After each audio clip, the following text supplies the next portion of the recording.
नमस्कार दोस्तों, apex studies के ऑनलाइन प्लेटफॉर्म पर आपका एक बार फिर से स्वागत है। आज की वीडियो में अपन पोषक तत्वों को लेने वाले हैं जो जेट के एग्जाम आने वाले उसकी दृष्टि से बहुत महत्वपूर्ण है। तो स्टार्ट करते हैं अपना पोषक तत्व वाला चैप्टर। उसमें अपन जानेंगे क्या पोषक तत्व होते हैं, किनको आवश्यक पोषक तत्व कहेंगे और आवश्यक पोषक तत्व की कसौटी किसने दी थी और इनके वर्गीकरण के बारे में जो मुख्य जानकारी है उनके बारे में आज अध्ययन करेंगे। तो सबसे पहले अपन बात करते हैं पोषक तत्व की। किसको कहेंगे पोषक तत्व? देखो, यहाँ पे अभी अपन कोई आवश्यक पोषक तत्व की बात नहीं कर रहे, सिर्फ पोषक तत्व है। वो आवश्यक भी हो सकते हैं और आवश्यक नहीं भी हो सकते, कुछ भी हो सकते हैं, लेकिन सीधा अपन सिंपल भाषा में पोषक तत्व है किसको कहेंगे। देखो, पोषक तत्व किसको कहेंगे? ऐसा तत्व जो क्या करता है, पौधे की वृद्धि और विकास को क्या करता है, बढ़ाता है, या पौधे की वृद्धि और विकास में सहायक होता है। क्या कहलाता है? पोषक तत्व कहलाता है। कोई भी ऐसा तत्व जो पौधे की वृद्धि और विकास में सहायक होता है या उसकी वृद्धि और विकास को बढ़ाता है, वो क्या कहलाएगा? पोषक तत्व कहलाएगा। प्रकृति में ऐसे 90 पोषक तत्व पाए जाते हैं जो पौधे की वृद्धि और विकास को बढ़ाते हैं, लेकिन उनमें से पहले 16 ऐसे पोषक तत्व थे जो आवश्यक थे। अब 16 के बाद में एक नया जुड़ा निकल, तो टोटल 17 ऐसे पोषक तत्व हैं जिनको अपन बोलते हैं आवश्यक पोषक तत्व। क्या बोलते हैं इनको? आवश्यक पोषक तत्व। अब दूसरी परिभाषा आती है, आवश्यक पोषक तत्व क्या होते हैं। देखो, परिभाषा यही रहेगी, बस इसमें एक शब्द को और जोड़ना, ठीक है। तो यहां पे कितने हैं? ये 17 ऐसे पोषक तत्व हैं जो पौधे की वृद्धि और विकास के लिए क्या होते हैं? जरूरी होते हैं या आवश्यक होते हैं। यानी इनके बिना पौधा अपना जीवन यापन पूर्ण नहीं कर पाएगा। ये तो पौधे को चाहिए ही चाहिए। इनको बोलेंगे अपन आवश्यक पोषक तत्व। प्रकृति में 90 ऐसे पोषक तत्व पाए जाते हैं जो पौधे की वृद्धि और विकास को बढ़ाते हैं, लेकिन ये 90 के 90 पौधों को आवश्यक नहीं होते हैं। इनमें से 17 पोषक तत्व ही पौधों को आवश्यक होते हैं, जो क्या करते हैं? पौधे की वृद्धि और विकास के लिए जरूरी होते हैं। यानी इन 17 का तो होना जरूरी है। अगर ये 17 के बाद की बात करें तो बाकी बचे हुए अगर ना भी हो तो कोई ज्यादा फर्क नहीं पड़ेगा, लेकिन इन 17 का होना तो जरूरी है। सबसे पहले पोषक तत्व के बारे में या पोषक तत्व की खोज कहां से की गई थी? राख से की थी। और किसने की थी? लिविंग ने की थी। किसने की थी? लिविंग ने। और लिविंग ने कहां से की थी? राख से सबसे पहले पोषक तत्व की खोज की थी। ठीक है, दोनों चीजें समझ में आ गई होगी आपको। पोषक तत्व किसको कहेंगे? कोई भी ऐसा तत्व जो पौधे की वृद्धि और विकास को बढ़ाता है, पोषक तत्व कहलाता है। और आवश्यक पोषक तत्व ऐसे पोषक तत्व को कहेंगे जो पौधे की वृद्धि और विकास को के लिए जरूरी होता है। देखो, दोनों में एक ही शब्द इसमें सहायक है, इसमें जरूरी है। यानी ये तो होना ही चाहिए। जो होना ही चाहिए वो आवश्यक है, और जो ना भी हो तो काम चल जाएगा, लेकिन अगर हो तो पौधे की वृद्धि और विकास अच्छे से हो जाएगी, वो क्या कहलाएगा? पोषक तत्व कहलाएगा। पोषक तत्व के अंदर ही क्या आते हैं? आवश्यक पोषक तत्व आते हैं। अब नेक्स्ट चीज अपन देखेंगे कि कौन से पोषक तत्वों को आवश्यक पोषक तत्व कहेंगे। तो इन पोषक तत्वों के आधार पर या अपन बात करते हैं कि किस बेसिस पे, किस आधार पर इनको आवश्यक पोषक तत्व कहेंगे। इनके लिए आर्नन तथा स्ट्राउट ने क्या दी थी? आवश्यक पोषक तत्व की कसौटी दी थी। क्या दी थी? आवश्यक पोषक तत्व की कसौटी दी थी। और कब दी थी? 1939 में आर्नन तथा स्ट्राउट ने आवश्यक पोषक तत्व की कसौटी दी थी कि कौन से पोषक तत्व को आवश्यक कहेंगे। देखो, अपन ने पढ़ लिया पोषक तत्व क्या होते हैं जो पौधे की वृद्धि विकास के लिए सहायक होते हैं, और कुछ ऐसे पोषक तत्व होते हैं जो पौधे की वृद्धि और विकास के लिए जरूरी होते हैं, यानी उनका तो होना जरूरी है, वो आवश्यक पोषक तत्व कहलाएंगे। अब आवश्यक किसको कहेंगे? हर किसी को तो आवश्यक नहीं कह देंगे ना। तो उन आवश्यक पोषक तत्वों के लिए क्या दिया गई थी? कसौटी दी गई थी। और ये कसौटी किसने दी थी? आनंद तथा स्ट्राउट ने दी थी। कब? 1939 में। अभी क्या होता है, जैसे आपने देखा होगा कि दो भाइयों में एक ज्यादा काम करता है तो क्या करता है, वो अपना अलग हो जाता है और अपना अलग से काम स्टार्ट कर देता है। ऐसे ही क्या हुआ, आनंद और स्ट्राउट में आनंद ने क्या किया, ज्यादा काम किया था, तो आनंद ने क्या किया, इन कसौटी को दोबारा से उल्लेखित किया था। कब? 1954 में। कब किया था? 1954 में इन पोषक तत्व की कसौटी को दोबारा से उल्लेखित किया था। तो अगर अपन बात करें, आनंद स्ट्राउट ने आवश्यक पोषक तत्व की कसौटी 1939 में दी थी और इन्हें दोबारा उल्लेखित आनंद ने 1954 में किया। ये दोनों चीज आपको ध्यान में रखनी है। दोबारा से उल्लेखित आनंद ने किया था, दिया आनंद और स्ट्राउट ने दिया था। तो आवश्यक पोषक तत्व की कुल कितनी कसौटियां थी? 3 कसौटियां थी। सबसे पहली कसौटी की बात करें तो सबसे पहली कसौटी क्या थी? देखो, यहां पोषक तत्व, आवश्यक पोषक तत्व की बात हो रही है कि आवश्यक पोषक तत्व किसे कहेंगे। तो कुछ ऐसी लाइनें हैं अपने पास में, 3 ऐसी लाइनें हैं या 3 ऐसी बातें हैं, अगर इन बातों के अनुसार वो अपना अस्तित्व कायम रखता है या अपना जो भी क्राइटेरिया, जो भी कसौटी है उसको संतृप्त करता है तो आवश्यक कहलाएगा, नहीं तो वो आवश्यक नहीं कहलाएगा। ठीक है, तो यहाँ पे सबसे पहले कसौटी होती है कि अगर किसी एक पोषक तत्व की कमी आती है तो उस पोषक तत्व की कमी के कारण पौधा अपना जीवन चक्र पूर्ण नहीं कर पाता है। क्या नहीं कर पाता है? अपना जीवन चक्र पूर्ण नहीं कर पाता है। किसी एक पोषक तत्व की कमी आ गई तो पौधा अपना अगर जीवन चक्र पूर्ण नहीं कर पा रहा है तो वो क्या है? आवश्यक पोषक तत्व है। और अगर उसने जीवन चक्र पूर्ण कर लिया तो आवश्यक पोषक तत्व नहीं है।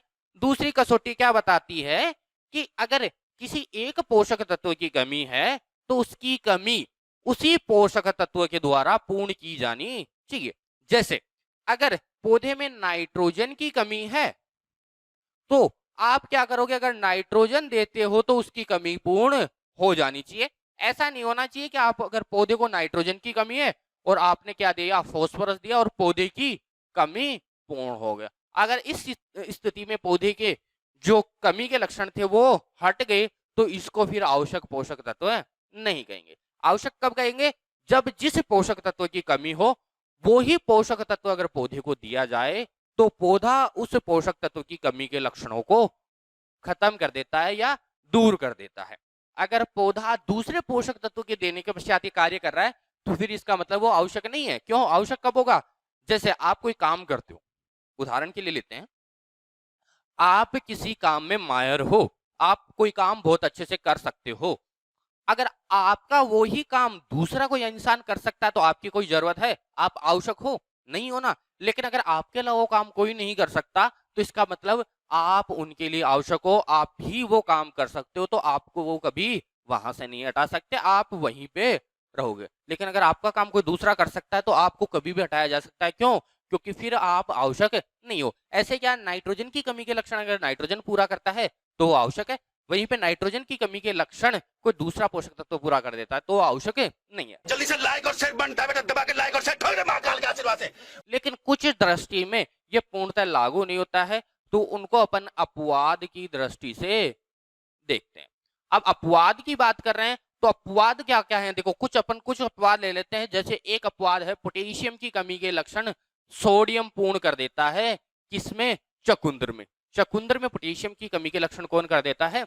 सोडियम पूर्ण कर देता है। पोटेशियम क्या होता है? प्राशन नियमन का कार्य करता है, वहीं पे सोडियम भी प्राशन नियमन का कार्य करता है, लेकिन चकुंद्र में। ठीक है, लेकिन यहाँ पे ये प्रतिस्थापित कर रहा है, फिर भी इसको आवश्यक पोषक तत्वों की दृष्टि से अपन देखते हैं, आवश्यक पोषक तत्वों की श्रेणी में अपन रखते हैं। ऐसे दूसरा अपन बात करें कि जो क्लोरीन है उसकी कमी के लक्षण आयोडीन प्रतिस्थापित कर देता है, फिर भी क्लोरीन को अपन आवश्यक पोषक तत्वों की श्रेणी में रखते हैं। तो ये कुछ उसके अपवाद है। ठीक है, तीसरा और जो सबसे महत्वपूर्ण बात करते हैं कि ये जो पोषक तत्व हैं ये क्या होने चाहिए, सीधे किसमें, उपापचय क्रियाओं में शामिल होने चाहिए, सीधे उपापचय क्रियाओं में भाग लेने चाहिए। अगर उपापचय क्रियाओं में सीधे भाग ले रहे हैं तो इसका मतलब ये क्या हो गया, आवश्यक पोषक तत्व हो गया। अगर नहीं ले रहे तो ये आवश्यक नहीं है। देखो तीनों जो कसौटी है वो इसी क्रम में आएगी, ऐसा नहीं है कि आप पहली को दूसरी जगह, दूसरी को तीसरी जगह, तीसरी को पहली जगह रख दिया। तीनों कसौटी हमेशा इसी क्रम में आएगी। सबसे पहले पहली कसौटी देखी जाती है, फिर दूसरी और फिर तीसरी। देखो कोई भी पोषक तत्व आवश्यक पोषक तत्व है कि नहीं है, इसके लिए सबसे पहले पहली कसौटी देखी जाती है, क्या इस पोषक तत्व की कमी के कारण पौधा अपना जीवन चक्र पूरा कर पा रहा है। अगर जीवन चक्र पूरा कर पा रहा है तो आवश्यक नहीं है, और अगर जीवन चक्र पूर्ण नहीं कर पा रहा उस पोषक तत्व की कमी कारण तो आवश्यक है। उस स्थिति में अपन दूसरी की तरफ जाएंगे। अगर उसने पूर्ण कर लिया तो अपन डायरेक्ट ही बोल देंगे कि वो आवश्यक नहीं है, लेकिन अगर पूर्ण नहीं किया तो अपन दूसरे की तरफ जाएंगे। क्या उस पोषक तत्व की कमी के लक्षण कोई दूसरा पोषक तत्व पूरा कर रहा है, अगर नहीं कर रहा है तो वो आवश्यक पोषक तत्व होगा। अगर उसकी कमी के लक्षण कोई दूसरा पूरा नहीं कर रहा तो वो क्या हो गया, आवश्यक पोषक तत्व हो गया। बस अपवाद ध्यान रखने, पोटेशियम और क्लोरीन। अब तीसरे मन बात करते हैं कि अगर उसकी कमी के लक्षण कोई दूसरा पूरा नहीं कर पा रहा तो दूसरा कसौटी है वो भी उसने क्या कर दी, संतृप्त कर दी। फिर अपन जाएंगे तीसरी की तरफ, क्या वो सीधे उपापचय क्रियाओं में भाग ले रहा है। अगर भाग ले रहा है तो इसका मतलब वो आवश्यक पोषक तत्व है, और अगर नहीं ले रहा है तो आवश्यक पोषक तत्व नहीं है। अब नेक्स्ट अगर अपन बात करते हैं पोषक तत्व के वर्गीकरण के बारे में, तो देखो पोषक तत्व के बहुत सारे वर्गीकरण हैं। इनमें से जितने कवर हो पाएंगे आज की क्लास में कवर करेंगे अपन, बाकी बचे हुए नेक्स्ट क्लास में कवर करने की कोशिश करेंगे। तो देखो सबसे पहला और मुख्य जो वर्गीकरण है पोषक तत्व का वो है मात्रात्मक वर्गीकरण। देखो मात्रात्मक वर्गीकरण का मतलब हो गया मात्रा के आधार पर, यानी पौधे को कितनी मात्रा चाहिए कौन से पोषक तत्व की, उसके आधार पर इन पोषक तत्वों को अलग अलग भागों में बांटा गया। और कौन से पोषक तत्वों को, आवश्यक पोषक तत्व हैं जो 17 पोषक तत्व हैं उनकी बात कर रहे हैं। ठीक है, तो मात्रात्मक वर्गीकरण सबसे पहले अपन बात करते हैं दिया किसने था, तो ये दिया था ल्यूमिश तथा सल ने, जिसको शुल भी बोलते हैं सल भी बोलते हैं। और कब दिया था, 1837 में दिया था, ल्यूमिश और सल ने दिया था। और इन्होंने क्या बताया था कि कुछ ऐसे पोषक तत्व होते हैं जिनकी मात्रा 1 ppm से ज्यादा चाहिए होती है, उनको अपन बोलते हैं वृहत पोषक तत्व। ठीक है, वृहत पोषक तत्व किनको बोलते हैं, जिनकी मात्रा 1 ppm से ज्यादा चाहिए होती है। इनको वृहत के अलावा अगर अपन बात करें तो इनको बोल सकते हैं मुख्य पोषक तत्व भी बोल सकते हैं। लेकिन कुछ ऐसे पोषक तत्व होते हैं जिनकी मात्रा 1 ppm से कम चाहिए होती है, इनको इन्होंने नाम दिया सूक्ष्म पोषक तत्व। देखो सूक्ष्म का मतलब भी कम होता है तो कम मात्रा में चाहिए, वृहत का मतलब ज्यादा होता तो ज्यादा मात्रा में चाहिए। ठीक है, ध्यान में रखने वाली बात है, मात्रात्मक वर्गीकरण ल्यूमिश और सल ने दिया था और इन्होंने मात्रा के आधार पर पोषक तत्वों को अलग अलग भागों में बांटा था। सबसे पहला वर्गीकरण है आपका मात्रात्मक वर्गीकरण, और इसमें मुख्य रूप से इन्होंने क्या बताया कि कुछ ऐसे पोषक तत्व होते हैं जिनकी मात्रा 1 ppm से पौधों को ज्यादा चाहिए थी, अगर इससे ज्यादा चाहिए तो वो आते हैं वृहत या मुख्य पोषक तत्व की श्रेणी में। वहीं पे कुछ पोषक तत्व की मात्रा 1 ppm से कम चाहिए होती है, वो आते हैं सूक्ष्म पोषक तत्व की श्रेणी में। इसके बाद में एक और नया वर्गीकरण आया जिसमें इन्होंने बताया कि कुछ पोषक तत्व की मात्रा 1 ppb से भी कम होती है, यानी ppm से भी छोटा ppb होता है तो 1 ppb से भी कम होती है।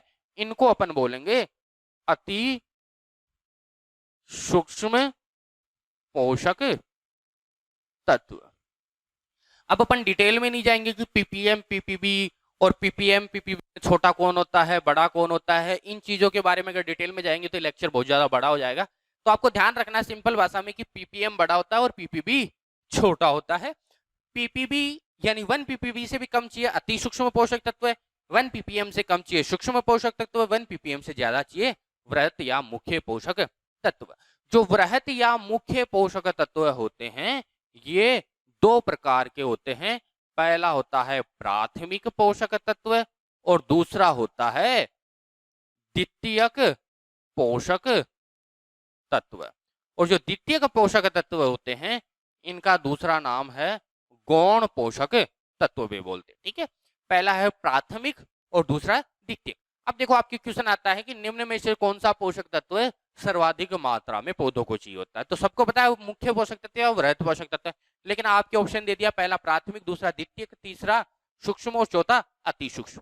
तो आपको ध्यान रखना है प्राथमिक सबसे ज्यादा, फिर द्वितीयक उससे कम चाहिए होता है। ठीक है, अगर इन दोनों में भी बात करें तो प्राथमिक सबसे ज्यादा चाहिए होता। प्राथमिक के उदाहरण की बात करें तो प्राथमिक के उदाहरण है एनपीके, नाइट्रोजन, फास्फोरस और पोटास। वहीं पे द्वितीयक या गौण पोषक तत्वों की बात करें तो इसके उदाहरण है CaMgS यानी कैल्शियम, मैग्नीशियम और सल्फर। बाकी आपके बात करें आधारीय पोषक तत्व कितने थे आपके? 3 थे, 3 प्राथमिक हो गए, 3 द्वितीयक हो गए। आधारीय पोषक तत्वों की बात करें अपन तो आधारीय पोषक तत्व कौन कौन से होते हैं जो अपन आगे के वर्गीकरण, कार्यात्मक वर्गीकरण में पढ़ेंगे कि आधारीय पोषक तत्व कौन से होते हैं। आधारीय पोषक तत्व कौन से होते हैं आपके? कार्बन, हाइड्रोजन और ऑक्सीजन, 3 ये पोषक तत्व आधारीय पोषक तत्व होते हैं। मात्रात्मक वर्गीकरण में अपन इनको पढ़ते नहीं है क्योंकि मात्रात्मक वर्गीकरण ये बताता है कि पौधों को कितनी मात्रा चाहिए, जो मृदा से चाहिए उसकी बात करते हैं, जबकि ये तीनों कहां से प्राप्त होते हैं? हवा और पानी से या जल से प्राप्त होते हैं। तो अपन इनको मात्रात्मक वर्गीकरण में कभी भी नहीं गिनते। ठीक है, यह ज्यादातर हवा और पानी से लेता है पौधा। मात्रात्मक वर्गीकरण में उन्हीं को पढ़ते हैं जो मृदा से लेता है। तो 3 तो इनको अपन पढ़ नहीं रहे, 3 प्राथमिक हो गए, 3 द्वितीयक हो गए, तो टोटल कितने हुए? 9। तो 17 में से अगर 9 माइनस करें तो 8 आपके क्या बच गए? सूक्ष्म पोषक तत्व बच गए। अब इनमें बात करें तो कौन कौन से आपके 8 सूक्ष्म पोषक तत्व हो गए? जैसे अपन बात करें मैग्नीज हो गया, आयरन हो गया, कॉपर हो गया, जिंक हो गया, निकेल हो गया। 5 तो आपके कैटायन हो गए, बचे 3 आपके एनायन होते हैं, जैसे क्लोरीन हो गया, बोरोन हो गया और मोलिब्डेनम हो गया। तो ये आपके 8 पोषक तत्व हो गए। अब बात करें अति सूक्ष्म पोषक तत्व की, तो अति सूक्ष्म पोषक तत्वों में देखो एक तो सूक्ष्म का भी आता है, कौन सा? मोलिब्डेनम। ठीक है, इसके अलावा आपका रूबिडियम आ गया, ठीक है, स्ट्रॉन्सियम आ गया। ठीक है, ये सारे क्या हो गए? अति सूक्ष्म पोषक तत्व की श्रेणी में आते हैं। आपके मुख्य वर्गीकरण में ये 2 ही चीज है, ये वाले आपके मुख्य आते हैं। ठीक है, इसके अलावा अगर अपन बात करते हैं कुछ लाभदायक पोषक तत्व भी होते हैं। अब लाभदायक पोषक तत्व कौन कौन से होते हैं? जैसे एल्यूमिनियम हो गया, सिलिका हो गई, ठीक है, वैनेडियम हो गया, ठीक है, रूबिडियम हो गया, स्ट्रॉन्सियम हो गया। ये सारे कुछ लाभदायक पोषक तत्वों में भी आते हैं। ठीक है, तो ये आपका मात्रात्मक वर्गीकरण था। मात्रात्मक वर्गीकरण ल्यूमिश और सल ने 1837 में दिया था। इन्होंने क्या बांटा था? कुछ पोषक तत्व 1 ppm से ज्यादा चाहिए होते हैं जिनको वृहत नाम दिया, कुछ 1 ppm से कम चाहिए होते हैं उनको सूक्ष्म पोषक तत्व नाम दिया, और कुछ 1 ppb से भी कम चाहिए होते हैं उनको अति सूक्ष्म नाम दे दिया। जो मुख्य पोषक तत्व हैं या वृहत पोषक तत्व हैं ये 2 प्रकार के होते हैं, प्राथमिक और द्वितीय। प्राथमिक के उदाहरण एनपीके हैं, द्वितीय के CaMg और S। ठीक है, अब इसके बाद के वर्गीकरण की बात करते हैं तो इसके बाद के कुछ वर्गीकरण तो आपके नॉर्मल वर्गीकरण है, उनके बारे में तो अपन डिटेल से पढ़ेंगे नहीं। बाकी आपका क्रियात्मक वर्गीकरण या कार्य के आधार पर वर्गीकरण है वो थोड़ा सा लंबा चलेगा, तो वो अपन नेक्स्ट क्लास में लेंगे। बाकी सारे वर्गीकरण आज अपन कंप्लीट कर लेते हैं। ठीक है, अब अगर अपन बात करते हैं आवेश के आधार पर, तो आवेश के आधार पर अगर अपन बात करें तो आवेश के आधार पर जो पोषक तत्व हैं 2 प्रकार के होते हैं, या तो धन आवेशित या फिर ऋण आवेशित। ठीक है, तो आप इसको याद करने की कोई जरूरत नहीं है, आप आसानी से बता सकते हो कौन सा पोषक तत्व धन आवेशित रूप में चाहिए और कौन सा ऋण आवेशित पोषक तत्व। ठीक है, अब देखो यहां से CHO की अपन बात करेंगे नहीं, 3 पोषक तत्व ये हो गए। ठीक है, अब इसके बाद में नाइट्रोजन हो गया, फॉस्फोरस हो गया, पोटेशियम हो गया, कैल्शियम हो गया, मैग्नीशियम हो गया, सल्फर हो गया, आयरन हो गया, कॉपर हो गया, मैग्नीज हो गया, जिंक हो गया, ठीक है, निकेल हो गया, बोरॉन हो गया, मोलिब्डेनम हो गया और क्लोरीन हो गया। तो ये आपके रिमेनिंग 14 न्यूट्रेंट आ गए, 3 ये हो गए। ठीक है, नाइट्रोजन को पौधा किस रूप में लेता है? NH4 प्लस के रूप में और NO3 माइनस के रूप में।